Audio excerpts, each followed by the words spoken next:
Tu penses partir travailler en Russie pour changer ta vie. Mais si je te disais que ton billet d'avion peut être un aller simple vers la mort? Des jeunes Africains quittent leur pays avec un rêve et se retrouvent en pleine guerre en Ukraine, une arme à main, sans formation, sans choix.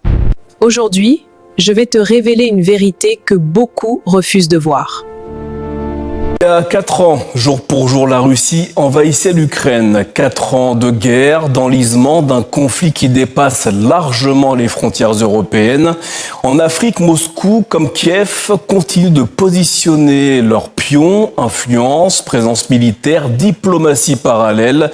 Comment les stratégies des deux pays belligérants ont-elles évolué sur le continent? Élément de réponse avec Timothée Marouzé. En 4 ans de guerre, Vladimir Poutine a bien sûr les yeux rivés sur l'Ukraine, mais son regard ne se détourne cependant pas du continent africain, bien au contraire. Le déclenchement du conflit ukrainien en 2022 a même été l'occasion d'intensifier la présence militaire russe en Afrique. La présence paramilitaire russe en Afrique prédate le conflit, puisque elle a commencé à la fin de 2017 avec les premiers déploiements du groupe Wagner en Afrique subsaharienne. Et évidemment, après la mort,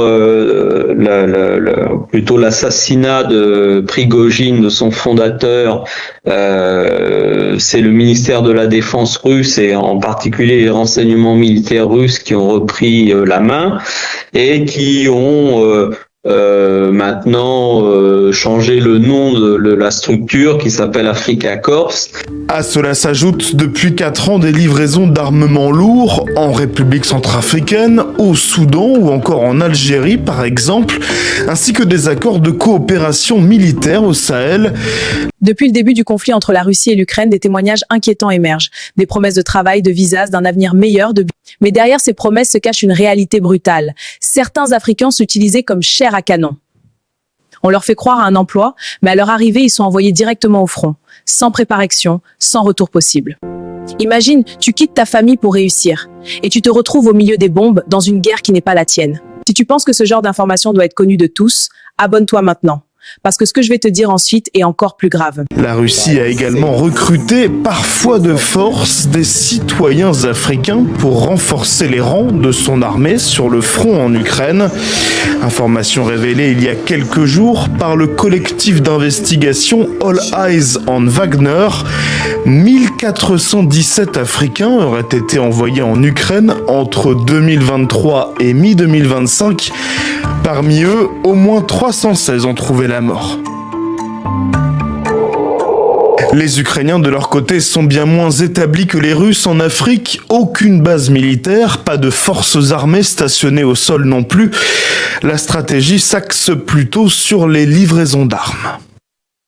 Son complexe militaro-industriel avait des contrats de fourniture avec plusieurs pays africains. Elle a une présence diplomatique très limitée en Afrique subsaharienne avec juste quelques ambassades. Ses forces spéciales sont intervenues au Soudan pour aider l'armée soudanaise, notamment lors de la bataille de Khartoum. Elle s'est impliquée d'une manière très temporaire et éphémère dans ce conflit, justement pour aussi contrer le groupe Wagner. Enfin, dernier élément à surveiller dans les prochains jours, selon cet expert, le retour des soldats africains enrôlés en Russie. Moscou commence à céder aux demandes diplomatiques des pays africains en permettant à des soldats de retourner au pays. 4 Sud-Africains ont ainsi pu rentrer la semaine dernière. Ce n'est pas juste une histoire, ce sont des vies réelles qui disparaissent dans le silence. Le plus dangereux, ce n'est pas la guerre, c'est le mensonge qui t'y conduit. Abonnez-vous maintenant pour rester informé, ouvrir les yeux et protéger ceux qui comptent pour vous.